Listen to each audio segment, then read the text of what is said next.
Voilà, bonjour, merci fidèles téléspectateurs, merci pour votre présence et surtout pour votre fidélité à ces programmes. Génie Congo, merci beaucoup, Doudou Montier qui vous retrouve. Merci à notre Dieu pour sa protection, merci à toute l'équipe. Là je vois Madame Karine Weber à la prise de vie, merci à Monsieur Olivier Longwango et Dieu merci Kifou, merci à ces grands monsieur qui est aussi là, hérité tout Bilandou. Merci à Fiston Atunga, merci à Linka Bongo, Romain Makonda, et voilà, toute l'équipe pour vous permettre de bien suivre ces programmes. Ils sont là, zéro à l'ombre. Et nous allons très rapidement recevoir un jeune qui milite, qui vient avec des idées pour nous donner comme ça quelques réalisations pour l'avancement de la Mongala. Donc, jeune leader Patrick Manzomba, qu'on va recevoir en première partie. Je crois la seconde partie, on aura de recevoir d'autres invités qui passeront. Mais nous remercions très sincèrement. Vous savez, j'insiste sur le fait. Donc, si vous ne voulez pas, c'est vraiment très compliqué pour votre avenir. Hein, parce que Dieu, il est omniscient, omniprésent, omnipotent. C'est la source de bénédiction, la source de protection. Et nous ne pouvons que recourir à Dieu. C'est pour cela que je ne cesse de vous donner une adresse pour que vous puissiez vous concentrer à la prière. Un cadre bien aménagé, c'est bel et bien ici à Kin, plus précisément la commune d'Ingalima, à Lupen, sur l'avenue Suisse 42 bis, maison de la prière, cité des ressourcements. Voilà un cadre pour vous permettre de bien prier. Nous remercions M. Bienvenu Simba Nansel. Merci à maman gérante qui nous tenons là aussi à saluer. Et merci à maman qui nous oriente parce que c'est elle qui coordonne un peu ces cadres, en fait, les activités de la maison de la prière Cité des Ossements. Et je ne pouvais pas aussi oublier Nomi Antimbanda, Keren Antimbanda, et aussi leur maman. Voilà, bien des bonnes choses à vous tous. Voilà, donc on va aussi recevoir en première partie d'abord notre frère qui est là, le jeune leader Patrick Manzomba. Bien des bonnes choses à vous. Bonne année. Comment sentez-vous bien?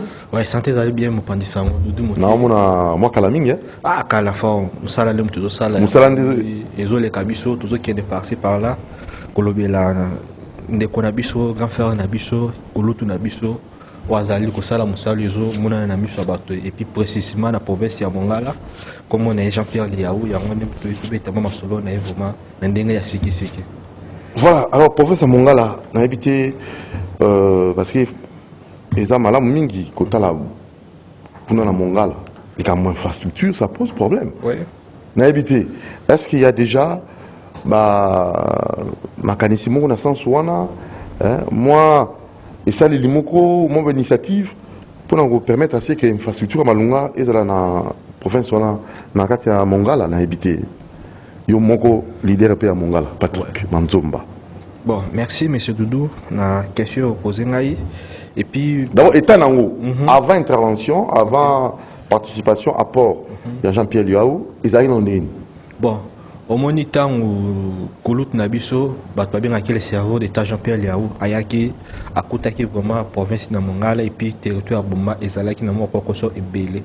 Concernant les fortités, et puis il y a un moment où il y a prédateur dans le sens que il y a Kambongo, il y a peuple congolais, et puis il y a Kambongo, il y a province. À part on a Asala Kamusala où il y a un ami sur Abato. La question posée, il y a 3-4 exemples par rapport à une fortité. Et puis tant il y a qui tant abandaki politique na Mongala, et là quand les bosso où Américain qui bouger à réhabiliter qui prison centrale ya Bumba. Prison à Bumba. Prison centrale à Bumba. Prison centrale à Bumba. Ils ont coûté qu'on est tanné. À côté qu'on a été moko ezaki concevable à réhabiliter et puis bah prisonnier balala kana mousse hein. Prisonnier balala na mousse et puis à réhabiliter sous tribunal de grand tripin à Bumba. À réhabiliter qui en haut abonisi on a tona ba condition moko normal et puis à kepe sous na mboka ya lisala à réhabiliter sous tripin ya nini ya province ya nini ya territoire ya lisala. Et puis à réhabiliter 54 ponts. Parce que 54 ponts. Oui, ils sont dans l'état de délabrement. Oui, ils sont dans 54 ponts. Et puis dans 54 ponts, sur place na ville ya Bumba abongisi 12 ponts. Et puis 44 ponts au tikalaki abongisi yango na 6 secteurs où ezali na kati ya territoire ya Bumba, parce que na territoire ya Bumba tozali na au moins 64 groupements où ils ont réuni territoire ya Bumba. Et puis bah village tozali na 817 villages où ils ont composé territoire ya Bumba. Et puis 817 villages. 817 villages où ils ont composé territoire ya Bumba. Et puis à réhabiliter plus de 10 établissements scolaires. Où il y a batol et puis abongisi yango parce que ayaki na initiative. Oui, madame Munango, na Génie Congo, ba image. Oui, ba image. Prochainement so voyez, singo il a biso ba image. OK. To talango, to monango vraiment, mambo salamaki. OK. Et puis na ba exemple na repesa na école ndeti Itine Maboso, les écoles Moreza na Bumba, a réhabilitaki yango et puis institut Ambena. Ceux qui atiki wana te ayaki na initiative ba bengaka yango Tumbandele. Tumbandele. Tumbandele ezali biso na ba intérieur ba école na biso ba tongaka ngo na bandele bandele oba benga na français ba paye na yebite soki de ko journaliste oyi bang. OK, ayaki na initiative wana ya Tumbandele ba a réhabiliter ba école wana alongol système ba bandele wana atiba tol et puis ba école comme na ba norme surtout ndenge awa na province ya Kinshasa ezaki et puis atine ba asali ba do ya baba na école wana na asali ba do baba na Bumba lisala na yakata et puis na intérieur yango wana na niveau infrastructure oyo apport na yango wana salaki et puis azo continuer ko sala. Mais dans le domaine dans le domaine parce que c'est social hein. OK. L'activité sportive, l'invité côté loisir, côté sport. Bon, côté y a enseignement et puis l'enseignement parce que moi apport na ye. D'abord enseignement avant qu'on côté dans sport. Pour na bi que tout le monde va pouvoir sous au monde donc na et sika même aéroport parce que le président de la République a posé on a développé 145 territoires na biso parce que o ya kutai kuna la somme. OK. Mais ce qu'on entend aujourd'hui à Mongala dans le domaine enseignement qu'est-ce que Jean-Pierre Liao a fait? Bon, dans le domaine enseignement à la saki bourse mo wa bengaka ngo Jean-Pierre Liao. Bourse wana ezokolongola bana na niveau ya intérieur ba ya kotanga awa. Ba mususu bazotanga na Kinshasa, mususu bazotanga na Kisangani. Ezali bourse oyo ba bengaka Jean-Pierre Liao ezali mbongo ya yemoko bourse à la sanki. Et puis ezana ba jeune frère na biso o mususu bazali na nini na lisa na nini na oyo azotanga awa na niveau ya Kinshasa comme ni Alangi azali yepe azaki bossé et puis akalala yepe azaki bossé on a presque des exemples à Batouana où Jean-Pierre Liao a apporté un plus na batu oyo baza ko distinguer na niveau ya province pour o bazali ba moyen te pour ba ko tanga na niveau ya na ba capitale na niveau voilà le domaine il y a enseignement. OK. Alors dans le domaine il y a sport, il y a santé. Pour la Mongala activité voilà fait tous à côté sport, activité sportive. Est-ce que vous avez un terrain, vous avez un stade, vous avez Ezali? Bon, na niveau il y a sport basala qui réhabilitation ya nini ya stade à Bumba et puis stade à Bumba. C'est comme malam. Les ana ba norme moko national hein.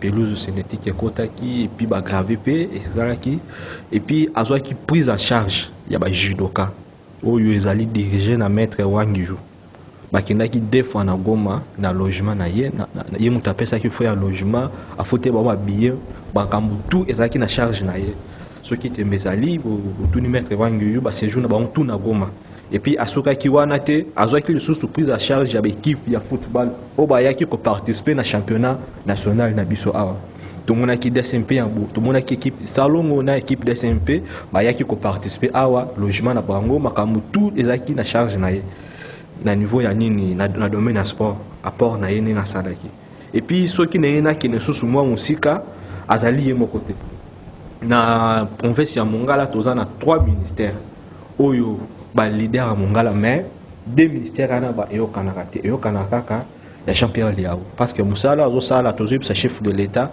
to komi koyokela ye mawa nani tozo sa chef de l'état qui to komi koyokela ye mawa parce que musala azo sala charge l'équipe azo tika kaka ye moko mais on sa musala non tozo yokela ye mawa parce que ba tout bazo lela kaka ye Liao boye na boye na mbanda ka batu babengi nai na chopo batu babengi nai yebisa Liao akipepe biso koto ozomona azaka ka ye moko donc ye moko kaka yango moni et comme ko sala na tumawa batu baza ko benga mais bino boza bolamu na simanete non bolamu na sens que poto zo mona ye moko kazo sa me ba il s'implique à 100% seul contre tous azo bunda kaka ye moko me ba sebele siko mutu ba photo ba kleba fololo wana to ona cholo beza na domaine ya sport et bon dans le domaine de la santé. La santé, là, comme ça, ça à réhabiliter hôpitaux et puis à offrir un microscope électronique dans le territoire de territoire de Sala. Et puis, comme exemple, retour dans le ministre convention, il y a santé, Didier Manzongo, ministre de la santé, et puis il écoute Zala qui écoute et puis tout le docteur Ali, et puis tout le docteur Alain Alisala, assistant qui n'a pas remise, et puis à créer banque de sang. La province ya Mongala. Ils ont quitté. Jean-Pierre Liaou to nango. Et puis na niveau ya Mongala, oyo mwa mukyo to yaki nango yangwan et puis tozoni to kota na niveau national. Pour votre information, Jean-Pierre Liaou a mécanisé plus de 22 870 fonctionnaires. 22 870. Mais on fait un téléphone, tu pas bien confirmer le rôle. Quoi est TV la site 22 870. 70. So ozana bat na Sankuru.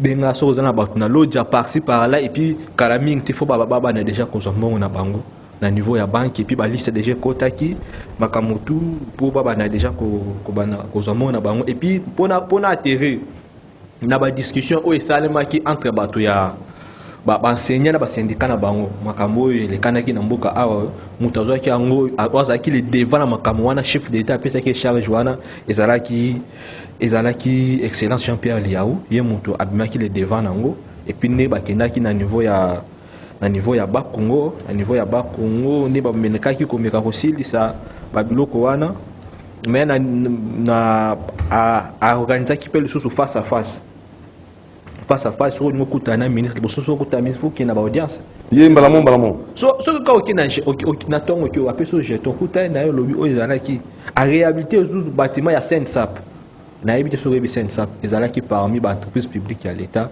o bâtiment na bango zaki na nini bazaki na niveau fonction publique mais à réhabiliter bâtiment peut appeler bango bâtiment ya sika bazana limité direction générale Saint-Sap comme na limité et puis biloko za vraiment ebele o surtout mutolo bana na niveau Jean-Pierre Liawazo sala mais pour na biso to kolobaka chef de l'état ameka kosunga parce que bato bazo benga mingi aéroport kuna ndenge nini nzela banini tout ça nyo surtout yemoko wa kokosala ngo il faut apport moko pe sala parce que o azo sala les alliés na mbongo na yemoko personnel surtout tous on a juste après, on va devoir marquer une pause.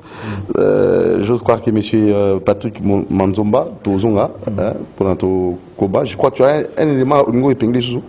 Bon, même si tout ok, on a retour. Hein. On va faire un tour.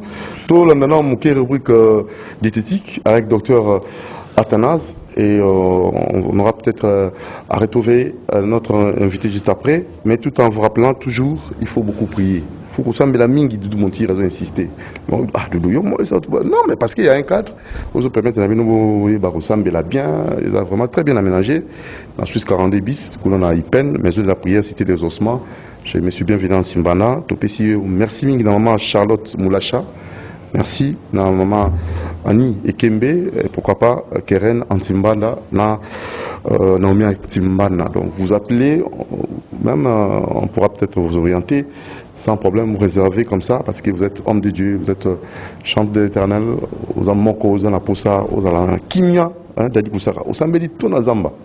Vous en mangungi. Nous va Hollanda. En PC, en araignée, mais kuna. C'est bien aménagé. Un environnement très classe. Retrouvons-nous juste après la rubrique diététique.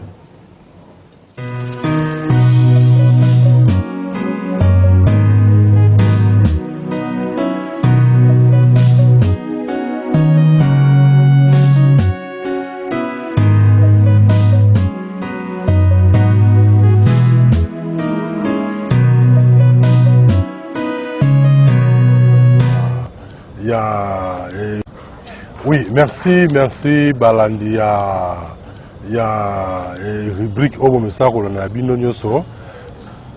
Rubrique on a du Génie Congo. na rendez-vous na biso te pesa kaka avantage na des avantages ya blo toliaka. C'est vrai, il paraîtrait tout comme la troisième vague, c'est maintenant notre objectif est à apprendre aussi bateau qu'est-ce qu'il faut éviter troisième vague. Mais toutefois j'ai des questions bah poser une question on doit poser à tout qui est-ce que ceux qui osent colia opposent mais la maille les amalam ou bien amabe. Et puis quelqu'un aussi m'avait posé une question il y a ce mutasi colia est-ce qu'il est conseillé il y a un mélange sucré pour ce colia. Alors on a une question que nous poser qui est-ce que baloba qui comme la kisi bon voilà comme la kisi ya na maya mali chose balam. Ça on peut pas question poser mais to kota ba question mususu après na répondre à la question on a pas to kota la ligne. D'accord rapidement parce que monsieur dans l'état mouqué, reprise dans l'état mouqué j'espère. Hein? Alors je disais la fois passée que j'espère que ceux qui t'ont la même à Mohamed. Là on peut savoir réponse rapidement d'abord. Ndeko soki ozolia kolingaka te omelaka mai ya malili. Ke ozolia omela mai ya malili, omela sucre ya malili, omela masanga ya malili, eza mabe makasi.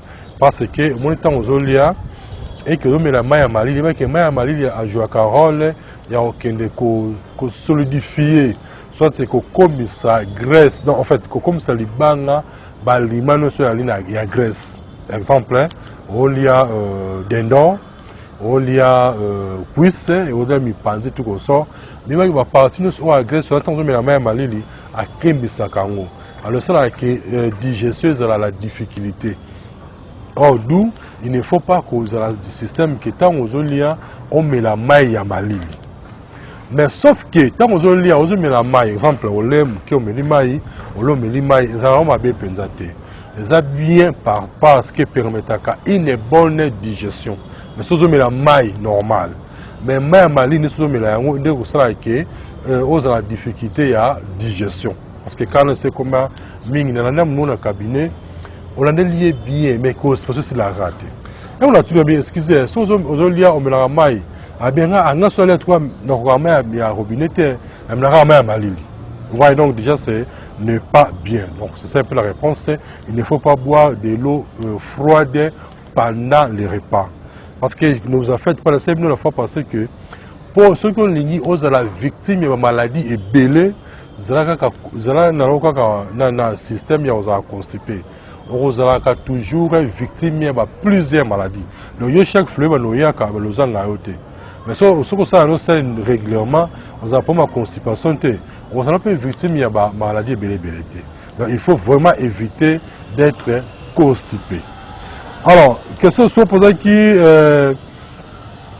question mais qui a un mélanca nini kiss ndengmope comme la kiss avec Mayamali le P, c'est pas aussi bien que les hommes la kiss exemple même la Mayamali c'est pas bien parce que médicaments normalement ils sont comme toujours dans maille normal maille à robinet là tu seras bien.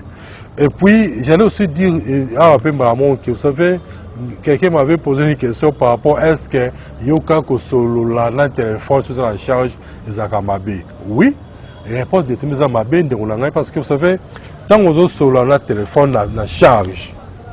Je vais encore vous dire ils ont au moins 1000 fois plus de bactéries que sur le sol.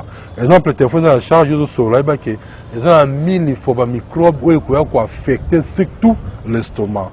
Ouais, donc, je vais seulement rapidement vous dire qu'il n'est pas recommandé de solo là pendant que le téléphone est en la charge. Ouais. Alors, et puis, je voulais aussi dire une chose avant d'ailleurs. Pour moi, peut-être que ma mali n'engage pas qu'on peut me l'appeler ti, soit maya monto na gobelé ya plastique et ça m'a bien ma casse. Vous savez, mon état va ça à gobelet, élément de base à gobelet à pétrole. Hein? Tout ce qui est plastique, élément de base à le pétrole. Alors, il ne faut pas chercher tant aux autres comme mélatine na récipient ya chose à moto, on utilise copo ya plastique, c'est pas bien. Vous savez parce que ils ont ba micro-ondes, hein, ba micro-ondes, oyoyo ezoko bimami na ligne ya plastique. Alors c'est pourquoi je vais seulement rapidement dire que il n'est pas recommandé parce que sani ya plastique bakopo ya plastique eza au moins na 52 types ya cancer. Vous voyez, eza au moins na 52 types ya cancer oyo kozwa. Alors c'est pourquoi je vais seulement rapidement vous dire que il n'est pas recommandé Yankoliaka. Vous avez même fait un constat.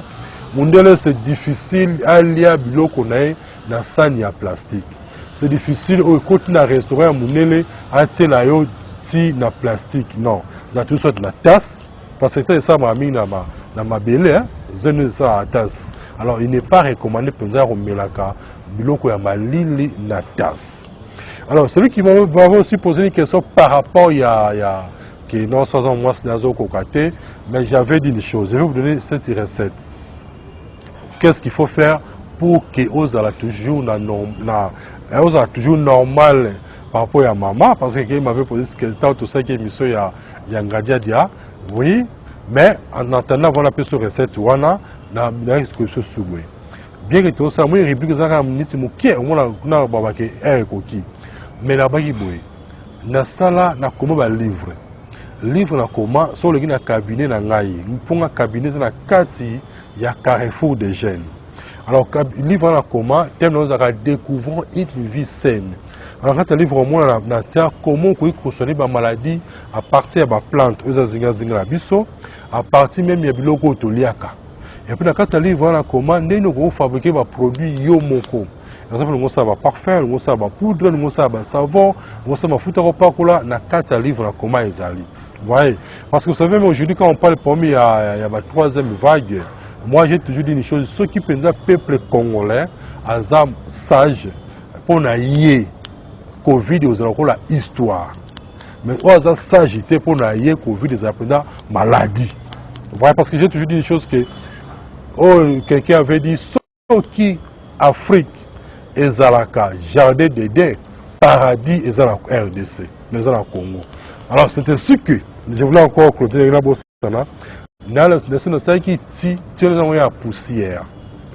Si on a sur la cabinet na ngai osomba yango, ozomela yango, ça joue quel rôle? Premièrement, ils ont traité des infections pulmonaires, ils ont traité ba courbature, ba bourdonnement libumu, ba mutu passe, au tout cas yango te ba fièvre. On tire pour obéir et puis bah malaise on tire pour souffrir en côté et puis mon bas quand on met la on multiplié pourcentage super mais la mobilité n'est même j'avais là je le dis et puis je l'insiste sur ce mélaton vous devez le consommer en famille. D'ailleurs j'avais des fois passé ce mélaton ne nous affecte pas comment le Covid-19 parce que je connais ce que je dis. Vous savez j'ai fait le thé là la 2018. Mais Covid est en 2019, dans la campus, c'est là que la propriété ya Tiwana, les préventifs, na curative en septembre, nous sommes allés à Covid-19. Mais je n'ai pas dit que ça traite la Covid-19. Parce que dans la salle Tiwana, il y a un esprit à Covid-19. Dans la salle Tiwana, pour que tant que non seulement à la passe qu'à mérite, mais pour big CP la maladie. Ouais, donc, l'équipe est 5 000 francs. Vous pouvez le consommer sans famille. Mais là, ça on a bien. Et pour ça, on a problème d'infection pulmonaire, on a problème de fatigue générale, de fièvre, on souffle en côté, de moutou passe, de courbature, de bourdonnement liboumou, de hémorroïdes, on ne jamais souffrir. Mais, pour la mobile, il peut aller bien, tout comme la base, tout on peut la banane. Maintenant, on souhaite de poser une question, qu'est-ce qu'il faut faire pour multiplier le pourcentage super. Mais là, je vais seulement conseiller que ceux qui, madame, à l'améliorer poto, a-t-il une cuillère soupe, na poto na masango, comme ça, mais là, on régulièrement, au moins, comment qu'on a piqué qui boit beaucoup de banzoto. Mais je suis presque à la fin, vous l'avez peut-être sur un prochainement au côté. Mais si vous avez des questions à poser, Moro a le numéro dans la télévision. C'est 081 81 14 365. 081 81 14 365. Robert même après émission comme ça, on a un peu expliqué. Mais les cas de cabinet, dans la carte, c'est Carrefour des jeunes. Moi aussi, quand on a Pongabi, pour recevoir livre. Aussi, la comment alimentation et les plantes appropriées pour résoudre les troubles sexuels. On se livre pour que on mélange en famille, surtout la période où ils ont la Covid-19 parce que je connais que si on a ali ma casse na anti-oxydant. Tout le monde a prochainement même air, même réplique, il y a Génie Congo. Bye.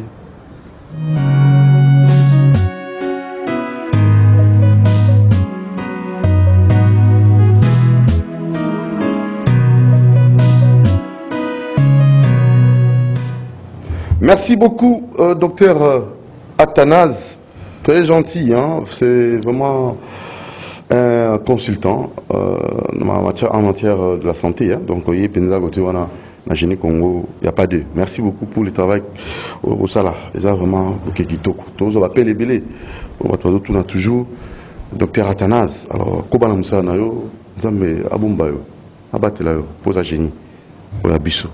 Alors, avant de recevoir ma béret noir de Fachi, M. Stallone, ou déjà, bonjour, M. Stallone. Bonjour, mon prince. Sentez-vous bien? Kitoko. Na paiement mon quai.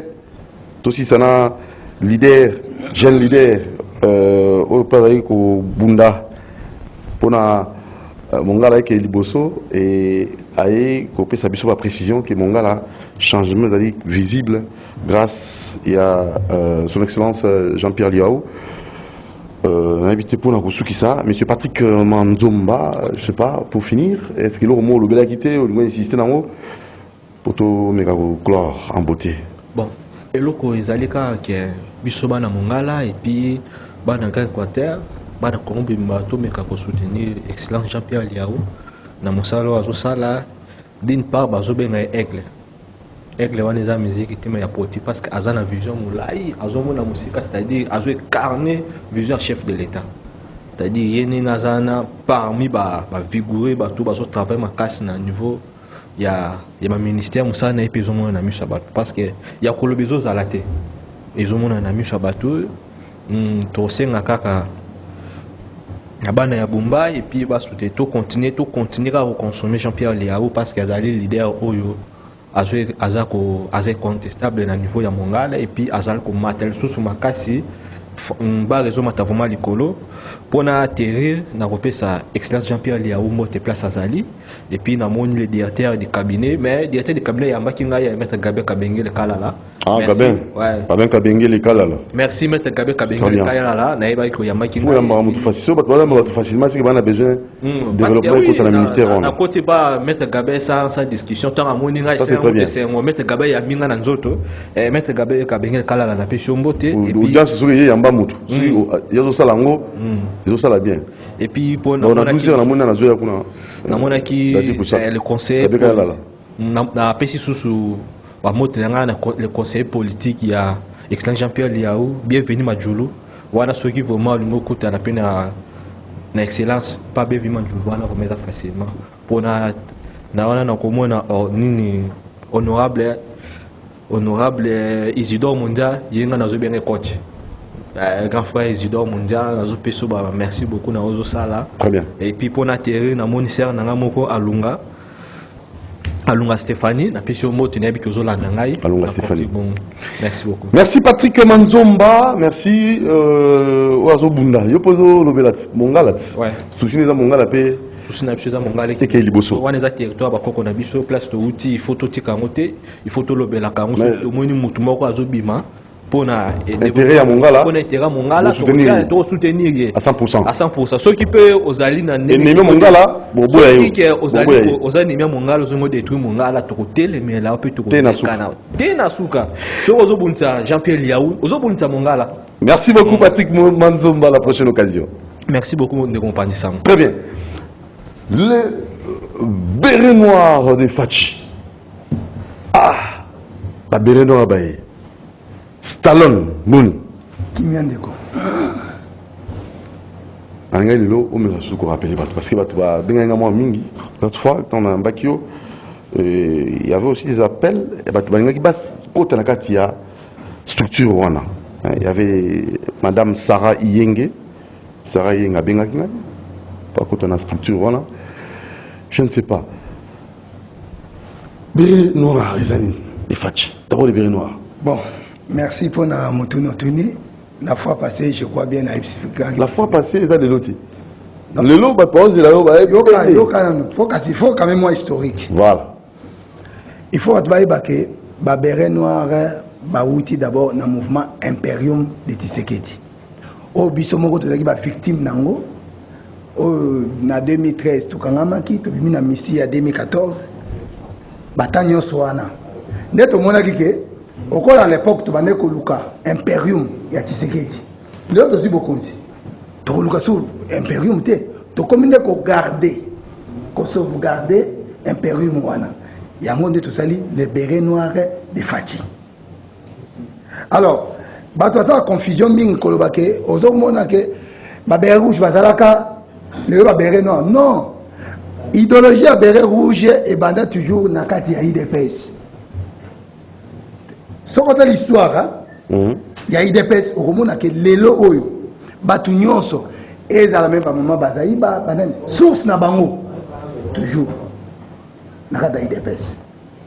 Alors, tout ça est plagiat mon côté. Tu as qu'à prendre une discipline. Dans le niveau de la béret, on a des appels et on a une discipline. Pourquoi tu es noir? Parce qu'il y a la justice. Nous avons matélé la justice, mais ça peut être toujours auditoire militaire, il est toujours au noir. Il y a une discipline. Alors, bien, vous savez, il y a des noirs Fachi. Donc, d'abord, il faut que l'on ait l'esprit ou la cala, ou ce que les lois ont soutenir, pouvoir en place, on l'a libéré, et là qui voit utilisme. Et là qui coule non. Mais et pourtant, tu es né pour tout ce qu'on a conjuana. Bakene nanzela au peuple à lingi. Donc toujours l'ingate que abamo la biso kuna to botala kiboy to sala kiboy non moi même bande ko la chaleur lelo ba ko mona ke non o bande ko sala wana ezaki ba buzoba na ki e mbo de place azali olandaki ngai moko personnellement abi ezaki ba biloko ba CG na ba noti na bango oh Charles oui na mona la na télé 50 Robin alobi ke ba biloko ba ne ko sala wana ko menacer batu banini nyoso wana ezaki kaka papa ou en école qu'il faut finir mon maman naïe ah non vous avez des preuves papa mais nazo ko loba yango otaka na TV merci mon bon na TV oh mon cher comment est-ce que papa va tout ou l'accès na lobi ke papa wana avant l'élection papa wana nani ah ouais chouaki ah non beaucoup c'est mon moto il y a tini bango pena ne tu yo mukolo ba tino ça okende ko oui, ça va n'y avoir pas de mal de toi-même qui a fait. Moi, je demande à M. Mbada une conscience. La conscience de mon qui toujours acheté dans ma billet vert. Il y a 11 mois que les loyaux, babi qui vraiment d'abord, c'est pas le courage, mais c'est une bonne imbécile. Oui, la tangue bien chaleur. À s'excuser. Oui. D'ailleurs, tu vas porter papa en plainte. Na ba makamnyo sama beo ba inciter ki bango tout. Bon, il a wana makambo ya bango kuna obe. Non, ya bango. Mais dans le cadre que biso ce que tu as dans l'esprit, il y a un esprit qui voit autisme. Hein? Tu as un biso tozalini. Tant que yo do tambola malamu te pemena fati. Tout un mouvement, il y a pression, il y a répression. Tu as les melayo. Tu as un ministère nayo, tu sièges en haut, il faut le moi. Donc vous voulez quoi? Que le président Akeneli Bosso a réussi mandat naé bien. Mais président pour Akeneli Bosso, il faut avoir un bon collaborateur. Même gouvernement, au niveau du gouvernement, tout le monde est ministre, médiocre, il faut, chef de l'État, a réussi le mandat. Alors, tu peux réussir. Notamment, on citer quelques 5 noms de ministres. Jean-Pierre Léo. Sur le lot qui va fonctionner, les lots ont une réforme. Tout le monde a une innovation. C'est-à-dire que tu as un salango, et là, tu as ça, moulongo, côté autorité morale, conscience que naïe au sein de peuple naïe. Maman Bazaïba. C'est quoi ça qui s'engage? Mais au moment où à 8 ans, mais maman a un petit bureau naïe climatisé. Pour nous, crédit carbone. Mais oui. Mais dans le biquet, Azana Yangabi na tout ya Yangambi. Pour évaluer fixation à carbone. N'est pas ministre de la banque. Et tout on a pris boni, dans le boni. On a maman Pour Oyo, afandi, pour autorité morale, na Kisangani, à l'ingénieur à la sortie officielle, yo longwe, na foué à l'État. On t'a regardé, Maman Eva Zaïba Massoudi, Jean-Pierre Liao. Maman Eva Zaïba, Jean-Pierre Lissanga, Nani. Tika est calme, Tika Lissanga calme. Il a déjà des problèmes, on a oublié ça. Vieux ça, nous montrer la son beauté. Tika est kimia. On t'a dit on après. Nazomo a payé Nani Julien Paloukou. Julien Paloukou. Nazomo tu vois, vraiment, il faut qu'il y ait assez l'eau. Mais à quoi quitter? La ministre de l'Intérieur, hein? Oh, madame Médiocre, oh, à quoi qu'il y ait assez l'eau. Il a dit, il a acharnement. Non, comment? Papa, tout au talent. Tout au talent. Il y a bisangaï, bilanaï. La ministre Nyonso, il y avait même. Il y avait même Nyonso intérieur au baleki. Pesanga bila ya assez. Il a voté. Kaba cortège ko tambola tambola. Ya un monde nazo senga ke na mikolozo ko ya ba député na biso. Au monde makambo le kana président ai. Il faut pas ça loi moko. Un mot parce qu'il faut pas. Non, na bi faut pas ça loi moko hein par rapport à la situation ana. Ozomona pe ba konzi mingi. Ndenge lobi un mot. Parce que en tant que béré noir Fachi dans makambo d'abord biso d'abord quelle est votre réaction? Toujours soutenir toujours les chefs de l'État. Mais dans Makambo et Salemi, le président Jean-Marc Aïe a un problème. Le problème est d'aller que le commandant de sécurité naïe. Il a fait vie.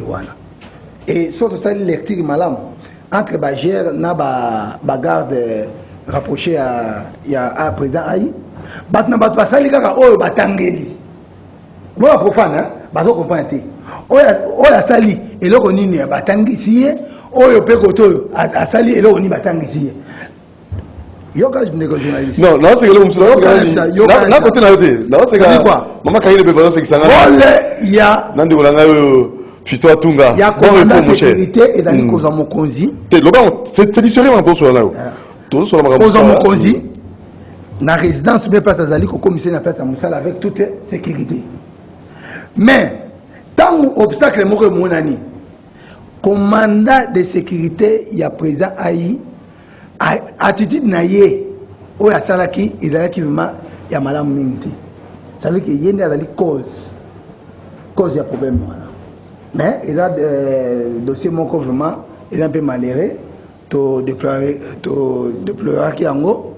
Il y a un moment qui est dit que Mbalasima, les Kamabongo, il y a les sous-soutés. Donc vous reprochez, donc en fait, Yozo Amini na bateau, c'est ça, Moussala, Moutamdosel, Moussala. Non, non, comment la sécurité est dans la base? Parce que dans mon cause, il y a Jeep naï. Comment la sécurité a mon obstacle? Il y a embouteillage. À quoi on tourne mon considère que tout ça n'est pas. À quoi ça là, on est sengi, à ça là, n'engagé à Tangeli. Na mametali, escorté. Mais dérapage ça mingongani tant où yé a incité les militaires moussouana bakende ko menacer Gerwana même tout sorte l'image Gerwana pour ça qui acte mon côté ya mabé ko komanda incident makwana apparemment il y a sali yango sans ordre même ya mokonzi naye yango ngala sengi ke okola dossier dans la niveau justice ba interpeller commandant sécurité ya président Aïe ba tunaye pourquoi likamone salemi peut-être président Jean-Marc a cause à Aïbi le monte, a cause à Pentox, pour créer donc incident mon robot au sein du parti. Mais je crois que ma caméra est déjà en ordre. Qui m'est dans haut? Qui m'est dans haut? Ma belle et l'idée à démission? Bon, l'idée il y a des missions et donc on a au moins Kanda, mission je crois Wenge, Bazoka Mokano na Kandati. Président soki makongo na kanda mais lelo oyo est commis ko peser sérieux au moins même attendre dans le parlement wana dans le parlement je crois bien que pourquoi ba député mingi baza sous la confiance na été muta ko sauver kaka dans l'autorité morale hein, les chefs Fati ndako pesa ordre que non pour renouveler confiance voilà. Alors maintenant Bossa le bureau noir de Fati. Qu'est-ce que vous allez faire autant que objectif au Bandaga Liboso pour protéger le président de la République à réussir maintenant? À part ça? À part ça, tozali mener une campagne, il y a conscientisation, il y a mobiliser tout le monde. Œuvre au chef de l'État de ça. Moi, le problème est sur le plan communicationnel au niveau de la présidence. La présidence, c'est un belé. Même le ministre n'est pas un belé. Mais communiquer d'aller un peu moins. Alors, biso rôle de M. Danine, pour expliquer que non, voilà, tala magam facha tout ça, tala mamaza au ça. En tant que béret noir à Fachi, le président, il y a un peu de temps, il y a un peu de phrase, on couche, on va se faire. Non, il y a un peu de temps. Il y a président le président Kindoki. Président le non, avant de commencer comme président, le Bakia, paix à son âme, Papa Tshisekedi, tant que premier ministre de la conférence nationale, à l'Obaka, il y a une phrase que Mboka Oyo et si est Koufi. Il faut tout ça, Nini, doter l'émission de Bissonios. Quel Dondo, premier ministre, va nommer, est-ce que dans 5 ans, au côté de l'émission Mboka Oyo, Nyon César Koufi. Tout ça qui est Nyos dans l'opposition. Dans la Mouka, tout. Tu vas toujours que Mbok est là, il y a ça, il y a recours. Vous avez une mission, moi je dis Congo, 61 ans après, 60 ans, 61 ans, on a combien 62 ans après l'indépendance, qu'est-ce que nous pouvons faire pour redécoller notre pays? Et mission, thématique principale, tout ça, pour tout redécoller, parce que tout ça, pour redécoller, ça veut dire que c'est outil. Et ça, tout ça, c'est ça, génie Congo, tout le monde. Voilà, et là, je suis conception de malam. On a dit que quand le président le Bini, et là, il y a un maté, tout le monde est là, tout ça, tout ça, on a besoin de ça, tout le monde est là, tout le monde est là. Mais pas toi, quand il y a le Mboka, il y a un coup. On a évité que Mboka ait un coup. Parce que Mboka ait un coup pour la ligne. Parce que mon bout a tiré la question par les peuples, a tiré la question par les matés. Mboka eza okufa et comme il est le parlement. Mboka eza okufa. Mobutu atikela biso. Omoni place nyonso ba espace vert. Mais là sauté. Ce que Mboka eza malamba espace vert ngetika. Tout respectant. Alors, ce que bolingni. Mobutu atikela biso Erzaïr lac. Mboka eza okufa te. Bobobi ke Mboka eza okufa te, fatal mabe. Ba eza biso lac eza. Courant mai. Courant mai. Bah il s'habille. Tu vas ne déplorer. Toi tu m'as image. Il y a moi on attend en campagne. Mboko eza kufa courant mai ezate bani tout. Mais l'homme mutada à la qui bonne volonté. Toto mola yango, toto lemisa yango. Fata otemisa nyonso te. Fatia Zaka Koya azali comme Jean-Baptiste. À quitter dans la province 145 territoires, il faut nécessairement booster Ango, développer 145 territoires. Où a moni ya somme. Mais dans le bien. Est-ce que ça le coûte mon bon? Mais écoute, lorsque ma moyen. Mais pourquoi les gens ne comprennent pas? Mais non, au moni. Avant Koufa, maintenant ils font allusion, mais par contre, dans Mbongo, Koufa. Je ne sais pas, les gens maintenant font allusion à ça. Mais Mbongo, donc, il faut que pour Mbongo Koufa. Il y a un Tunisie. Jipo, il y a parlement, Baziouana. Palissade. Baziou, Mbongo, c'est quoi Mbongo, Koufa, Babi, non? Mais c'est aussi Mbangote. Tout le monde a dit la rame pour Mboka eza okufa. Mais est-ce que Mboka sur le bic est à okufa? Dès le bic tout est aux arrêts. Ba fonctionner ba futa bango de. Gratuité ka yango gratuité. Ngaba na ngaba tanga na Saint-Anna. Mbongo oyo na ebike na futa na Saint-Anna wana depuis ma gratuité. Et là je moi na eko sanga papa on nous a demandé 10 000 francs, il y a moi de la femme mais na regretté moi na ngada mon bal mais a ba senge mbongo 10 000 francs il y a moi de la femme. On a professeur Ngaliaga à ce pays ça. Mais quand moi tellement que Fatia coincé bango partout. Il faut pas créer le mot. Donc les Cambouana il a fouiller. Au moins pour le moment, hein, objectif 2023, Fatia président. Quoi? Oyokinga. Ah, mais le TV va là. Dans le Biboui, objectif 2023, Fatia président. Avec quel bilan? Bilan. Il y a un rôle la Fatia. Bilan, le béret noir de Fatia. C'est ça votre rôle? Dans le Biboui. Bilan social. Depuis mon bout. On va faire la sociale. Rien. Oh, mais tant qu'on Mobutu, entre nous. Tant qu'on a ça c'est clair. C'est faux. Depuis Mobutu. Na tangi na sona bata na internat. nakoyebisa yo ke frais ya minerval ezalaki na se mais gratuité ezalaki te oyo atie tembe apesanga référence mpo nayebi ke na 1992 nde oyo ntango tozaki bilan rapidement social mais bilan ezali positif mais moi lobi en fait vision na ye makadisi oyo aza nango bazo matérialiser yango te mais non papa. Non lui-même il a dit ça oui le chef de l'état lobi problème ezali nini ntango nabi ke bilan na ye ezali positif mais eza na basecteur par secteur voilà pour ça béré noir fati yango li positif non nazo secteur par secteur et yebaka yango ke mutu nyonso aza ko se retrouver na domaine na ye ozomona neti nga etake parent nabi ke mutu mna ko na ye oui etake parent gratuité pour nga na obeta et ça peut na batu mususu na onatra wana baoto kofuta bango na bango na ba fonctionnaire babeti maboko o bazui batu ya este wana yo kabisa sur le plan sécuritaire nde tobande komona liboso ntango kabila ezalaki awa bamachete bamakambo ebelebele lelo oyo ata atisi yango nyonso on ne peut pas tout faire likambo tozambaki génie moko alobi bilan mandat ya 5 ans il faut on a la proposition bato bagénie balekaka na plateau mandat ekoma ya 10 ans ça c'est lui na lobele ete bato bakokanga na ndako likambo nino président azwaka ata mandat ya 10 à 15 ans pour akoka kosala makanisi nyonso aza nango ekoma vraiment visible et palpable. Parce qu'à 5 ans, on ne peut pas tout faire. Mboka eza kodinda trop, eza lokola France te, na ba Amérique te. Oso président à côté, eza te lokola bon sanzela, akeli ko érosion, père l'argent. Eza tout eza mabe. Mon tir à l'obé que tout eza mabe, Doudou mon tir dans l'obé presque dans l'ensemble. Alors si on t'a commis président à côté nyonso, ya robeba, transport, aéroport, stade, tout est chantier, voilà. Il n'y a pas moyen comme à 10, 15 ans. Voilà la proposition à Génie, moi, les gars. Bon, il a pas ma candidature, hein. Tokobo ya ngote la ma candidature. Mais je crois par rapport au temps dans le kama bilan hein, il faut montoyer ba. Les autres qui na S. Au retour sur le plan sécurité ba toi quand même qui m'écoute. Avec qu'on restaurer état de droit. Place l'état est dans la quitté. Hein? Et donc place mususu drapeau la besoin de ko flotter. Mais les lois comme ko flotter. Alors soki yo lelo nyonso zo mona kaka ezali mabe siko nani oyo akoya même nzambe ye moko mokilo asala kango le même jour Pio de Komaki papa Pio de Komaki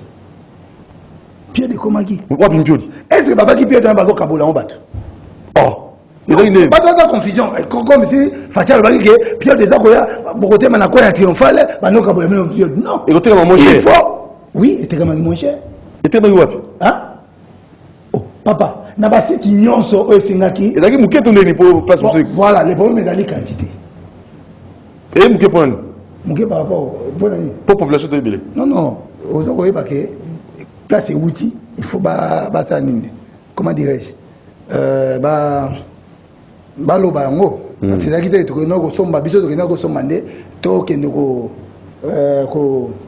péché hein to kende ne poto péché to yanango mais quantité est là qui mouké mais là on nyonso je crois que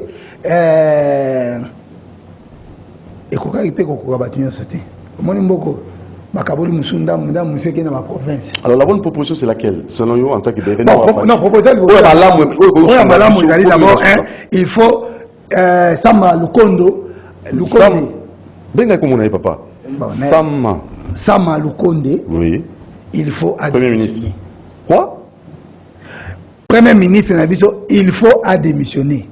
Pour nani, on veut que Congo te donne batamote à Makashi. Neti basama le compte. Je présent à l'Obaki devant les deux chambres.